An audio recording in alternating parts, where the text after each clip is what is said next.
Hi, welcome to Finfolio market minutes. It's me Girish Kumar.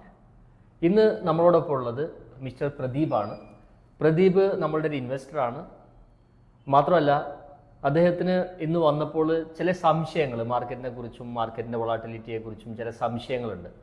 അപ്പോൾ എനിക്ക് തോന്നി ആ സംശയങ്ങൾ നമ്മളുടെ ഇൻവെസ്റ്റേഴ്സിനും ഇതേപോലുള്ള ഒരുപാട് സംശയങ്ങൾ ഉണ്ടായിരിക്കും. ആ സംശയങ്ങളിൽ നിന്നും നമുക്കൊന്ന് ഒരു ക്ലാരിറ്റി വരുത്താമെന്ന് വിചാരിച്ചിട്ടാണ് ഇന്ന് ഇങ്ങനത്തെ ഒരു പ്രോഗ്രാം നമ്മൾ ചെയ്യുന്നത്. Hi Pradeep, welcome to our show. Hello. കഴിഞ്ഞ 2 മാസമായിട്ട് മാർക്കറ്റ് ഒരു വോളാറ്റിലിറ്റി ഫീൽ ചെയ്യുന്നുണ്ട്. അതിന് പ്രത്യേകിച്ച് എന്തെങ്കിലും കാരണം? ഓക്കെ, മാർക്കറ്റ് വൊളാറ്റിലിറ്റി, അതാണ് നമ്മളുടെ സംശയം. കഴിഞ്ഞ 2-3 മാസമായിട്ട് മാർക്കറ്റ് ഹൈ വൊളാറ്റൈലാണ്. പ്രദീപ് പറഞ്ഞ് കറക്റ്റാണ്. മാർക്കറ്റ് വൊളാറ്റിലിറ്റി ഉണ്ട്. നമ്മൾ ഈ വൊളാറ്റിലിറ്റിയുടെ മുൻപ് 2019 മുതലുള്ള ഒരു സിറ്റുവേഷൻ എടുത്ത് നോക്കുക. 2019 മുൻപ് മാർക്കറ്റ് എല്ലാ വർഷവും ഒരു മിനിമം 10% മാർക്കറ്റ് കറക്ഷൻ ഉണ്ടാവാറുണ്ട്. അത് സ്വാഭാവിക. എല്ലാ വർഷവും മിനിമം 10% പ്രോഫിറ്റ് ബുക്കിംഗ് ഉണ്ടാവാറുണ്ട്. അത് സ്വാഭാവികമാണ്. പക്ഷേ 2019 ശേഷം സിനാരിയോ മാറി. കാര്യമായിട്ടുള്ളൊരു പ്രോഫിറ്റ് ബുക്കിംഗ് മാർക്കറ്റിൽ ഉണ്ടായിരുന്നില്ല. അപ്പോൾ നമ്മളെല്ലാവരും ഇപ്പോൾ എസ്പെഷ്യലി ന്യൂ കമേഴ്സായിട്ടുള്ള ഇൻവെസ്റ്റേഴ്സ്, പുതിയ ഇൻവെസ്റ്റേഴ്സ്, കഴിഞ്ഞ കുറച്ച് വർഷങ്ങളായിട്ട് മാർക്കറ്റ് ഓൺലി അപ്പ് ട്രെൻഡ് മാത്രമാണ് നമ്മൾ കണ്ടിട്ടുള്ളത്. പക്ഷേ മാർക്കറ്റിലൊരു പ്രോഫിറ്റ് ബുക്കിംഗ് അനിവാര്യമാണ്. ആ ഒരു പ്രോഫിറ്റ് ബുക്കിംഗ് ആണ് ഇപ്പോൾ നടന്നുകൊണ്ടിരിക്കുന്നത്. അതിന് പല ഫാക്ടേഴ്സ് ഉണ്ട്. ഇപ്പോൾ നമ്മൾ പറയുകയാണെങ്കിൽ കഴിഞ്ഞ ഒരു 2-3 മാസം കൊണ്ട് നോക്കുകയാണെങ്കിൽ ഏകദേശം ഫോറിൻ ഇൻസ്റ്റിറ്റ്യൂഷൻ ഇൻവെസ്റ്റേഴ്സ് 1,50,000 കോടിയുടെ മുകളിലുള്ള ഒരു അസറ്റ് അവർ ഇവിടുന്ന് സെല്ല് ചെയ്ത് പോയിട്ടുണ്ട്. അതുപോലെ തന്നെ നമ്മൾ നോക്കുകയാണെങ്കിൽ ഈ വൊളാറ്റിലിറ്റീൻ്റെ ഇടയ്ക്ക് നമ്മളുടെ ഡൊമസ്റ്റിക് ഇൻസ്റ്റിറ്റ്യൂഷൻ ഇൻവെസ്റ്റേഴ്സ് ആ ഒരു ഡൗണ് ബെനിഫിറ്റ് എടുക്കാൻ വേണ്ടിയിട്ട് കുറേ സമയങ്ങളായിട്ട് അവർ ബൈയും ചെയ്തുകൊണ്ടിരിക്കുന്നുണ്ട്.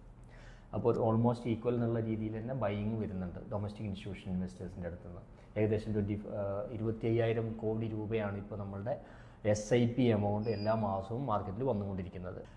മാർക്കറ്റ് വൊളാറ്റിലിറ്റിക്ക് ഒരു ഏകദേശം 3-4 കാരണങ്ങളുണ്ട്. ഏറ്റവും പ്രധാനപ്പെട്ടതെന്ന് വെച്ചാൽ ഫോറിൻ ഇൻവെസ്റ്റേഴ്സിൻ്റെ സെല്ലിങ് തന്നെയാണ്. കഴിഞ്ഞൊരു 3 മാസം കൊണ്ട് ഏകദേശം 1,50,000 കോടിക്ക് മുകളിൽ അവർ ഇവിടുന്ന് ഓൾറെഡി സെല്ല് ചെയ്തിട്ടുണ്ട്. രണ്ടാമത് നമ്മളുടെ കോർപ്പറേറ്റ് കമ്പനികളുടെ ലാസ്റ്റ് ക്വാർട്ടർ റിസൾട്ട് അത് പ്രതീക്ഷിച്ച അത്ര നല്ലതായിരുന്നില്ല. കാരണം പ്രവർത്തന റിപ്പോർട്ടുകൾ, അവരുടെ റിപ്പോർട്ട് എല്ലാവരും പ്രതീക്ഷിച്ച അത്രയും നന്നായി ഉണ്ടായിരുന്നില്ല. മൂന്നാമത്തെ കാര്യം നമ്മളുടെ ഇൻഫ്ലേഷൻ RBIയുടെ കൺട്രോൾ ലെവലിലും ഇച്ചിരി കൂടുതലാണ്. അതായത് നമ്മുടെ വെജിറ്റബിൾസിൻ്റെ എല്ലാം ഒരു പ്രൈസിൽ ഒരു ചെറിയൊരു ഇൻക്രീസ് ഒക്കെ ഉണ്ടായിരുന്നു. ഈ 2-3 കാരണങ്ങളെ കൊണ്ട് മാർക്കറ്റ് കുറച്ച് വൊളാറ്റിലിറ്റി ഉണ്ടാക്കിയിട്ടുണ്ട്. പക്ഷേ എന്നിരുന്നാലും ഡൊമസ്റ്റിക് ഇൻസ്റ്റിറ്റ്യൂഷണൽ ഇൻവെസ്റ്റേഴ്സ് കണ്ടിന്യൂസ് ആയിട്ട് ബൈ ചെയ്തുകൊണ്ടിരിക്കുകയാണ്. ഇപ്പോൾ കഴിഞ്ഞൊരു 4-5 ട്രെയിനിൻ്റെ അടുത്ത് മാത്രം നോക്കിയാൽ മതി, every day domestic institutional investors invest ചെയ്തുകൊണ്ടിരിക്കുകയാണ്. ഈ ഒരു സമയത്ത് നമ്മുടെ സാധാരണ ഇൻവെസ്റ്റർ എന്താണ് ചെയ്യേണ്ടത് മാർക്കറ്റിൽ? ഓക്കെ, ഈ മാർക്കറ്റ് വൊളാറ്റിലിറ്റിയുടെ ഇടയ്ക്ക് നമ്മളൊരു സാധാരണ ഇൻവെസ്റ്റേഴ്സ് എന്താണ് ചെയ്യേണ്ടതെന്നാണ് പ്രദീപിൻ്റെ ചോദ്യം. ഞാൻ എപ്പോഴും പറയുന്നത്, കഴിഞ്ഞ കുറേ വർഷങ്ങളായിട്ട് പറഞ്ഞുകൊണ്ടിരിക്കുന്നത്, ഇന്ത്യ എന്ന് പറയുന്നത് ഒരു വികസിച്ചുകൊണ്ടിരിക്കുന്ന ഒരു രാജ്യമാണ്. അടുത്തൊരു 3 to 5 years എന്ന് പറയുന്നത് നമ്മളുടേത് മാത്രമാണ്. കാരണം നമ്മളുടെ ഇന്ത്യൻ എക്കണോമി ആ ഒരു രീതിയിലേക്ക് ഷേപ്പപ്പ് ചെയ്തുകൊണ്ടിരിക്കുകയാണ്. നമുക്ക് ഇപ്പോൾ തന്നെ നമുക്ക് കാണാൻ പറ്റും, മാസീവായുള്ള ഇൻഫ്രാസ്ട്രക്ചർ ഡെവലപ്മെൻറ്റുകൾ വന്നുകൊണ്ടിരിക്കുന്നു. നമ്മളുടെ യുവാക്കളുടെ ആസ്പിറേഷൻ കൂടിക്കൊണ്ടിരിക്കുന്നു. അതായത് നമ്മുടെ വർക്കിംഗ് പോപ്പുലേഷൻ്റെ എണ്ണം വളരെ കൂടുതലാണ്. More than 65% of Indian population പറയുന്നത് ബിലോ 34 ആണ് പറയുന്നത്. അതായത് അവരുടെ ഏജ് ഗ്രൂപ്പ് എന്ന് പറയുന്നത് 34 വയസ്സിന് താഴെയാണെന്നാണ് പറയുന്നത്. More than 64%. ഒരു വലിയൊരു വർക്കിംഗ് ഗ്രൂപ്പ് നമ്മളുടെ ഇന്ത്യയിൽ, അതായത് ഒരു വർക്കിംഗ് ഏജ് പോപ്പുലേഷൻ ഇൻക്രീസ് ചെയ്തുകൊണ്ടിരിക്കുന്ന ഒരു സമയമാണ്. അപ്പോൾ ഈ ഒരു രീതിയിലുള്ളൊരു വളർച്ച ഉണ്ടാവുന്നതോടുകൂടി ഇന്ത്യയിലുള്ള എല്ലാ കമ്പനികളുടെയും പ്രോഫിറ്റബിലിറ്റി കൂടുന്നു. അതോടൊപ്പം തന്നെ ബാക്കിയുള്ള എല്ലാ മേഖലകളിലും നമുക്ക് ഗ്രോത്ത് ഉണ്ടായിക്കൊണ്ടിരിക്കും. എക്സാമ്പിൾ പറയുകയാണെങ്കിൽ, ഇപ്പോൾ സാധാരണ ഒരു ബൈക്ക് ഉപയോഗിച്ചുകൊണ്ടിരിക്കുന്ന ആൾക്കാർ മെല്ലെ എന്ത് ചെയ്യുന്നു, അവരൊരു SUV കാറിലേക്ക് മാറുകയാണ്. ചെറിയ കാറുണ്ടായിരുന്ന ആൾക്കാർ വലിയ കാറുകളിലേക്ക് മാറിക്കൊണ്ടിരിക്കുകയാണ്. അപ്പോൾ എന്തുണ്ടാവുന്നത്, ഓട്ടോമാറ്റിക്കലി കാർ നിർമ്മാതാക്കളായ ടാറ്റ, ഹ്യുണ്ടായി അല്ലെങ്കിൽ മാരുതി, ഈ കമ്പനികളുടെയൊക്കെ പ്രൈസ് കൂടും.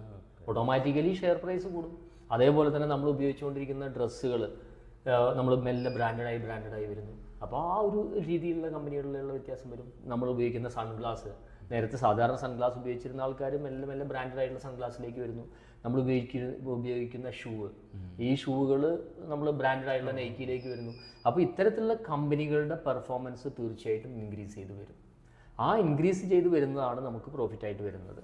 അപ്പോൾ ഒരു ഇൻവെസ്റ്റർ ചെയ്യേണ്ടത് എന്താണെന്ന് വെച്ചാൽ അദ്ദേഹത്തിൻ്റെ ഇൻവെസ്റ്റ്മെൻറ്റ്, അദ്ദേഹത്തിൻ്റെ വരുമാനത്തിൻ്റെ മിനിമം 20-25% അദ്ദേഹം ഷെയർ റിലേറ്റഡായിട്ടുള്ള ഇൻവെസ്റ്റ്മെൻറ്റുകളിലേക്ക് കൊണ്ടുവന്നിരിക്കണം. അതായിരിക്കണം നമ്മളുടെ ബേസ് ആയിട്ടുള്ള കാര്യം. ഒരു ഇൻവെസ്റ്റർ ചെയ്യേണ്ട കാര്യം ഇൻവെസ്റ്റ് ചെയ്യാം, ഇന്ത്യൻ മാർക്കറ്റിലേക്ക്, ഇന്ത്യൻ ഷെയറുകളിലേക്ക് ഇൻവെസ്റ്റ് ചെയ്യാം. അതായിരിക്കണം ഈ ഒരു സമയത്തെ നമ്മളുടെ ലക്ഷ്യം. നമ്മളിപ്പോൾ 2024 കഴിഞ്ഞു, ഒരു 2025 പുതുവർഷത്തിൽ നമ്മൾ എത്തി നിൽക്കുകയാണ്. ഓക്കെ, ഒരു ഇൻവെസ്റ്റർ എന്ന നിലയ്ക്ക് നമ്മൾ ഇനിയും മാർക്കറ്റിൽ എന്താണ് പ്രതീക്ഷിക്കേണ്ടത്? ഓക്കെ, പ്രദീപിൻ്റെ ചോദ്യം വളരെ ഇൻട്രസ്റ്റിംഗ് ആണ്. കാരണം എല്ലാ വർഷവും ഒരുപാട് ന്യൂ ഇയർ റെസൊല്യൂഷൻസും കാര്യങ്ങളൊക്കെ എടുക്കുന്നതാണ്. ഈ വർഷം ഇനി എന്ത് ചെയ്യണം എന്നാണ് കാര്യമായിട്ടുള്ള ചോദ്യം വന്നിരിക്കുന്നത്.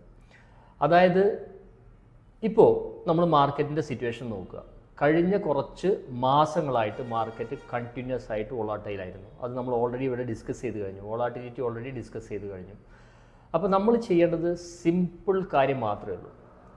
നമ്മളുടെ ഇൻവെസ്റ്റ്മെൻറ്റ് അലോക്കേഷൻ ഷെയർ മാർക്കറ്റിലേക്കും അതുപോലെ തന്നെ mutual fund, entirely equity and mutual ഫണ്ടുകളിലേക്കുള്ള അലോക്കേഷൻ കൂട്ടുക.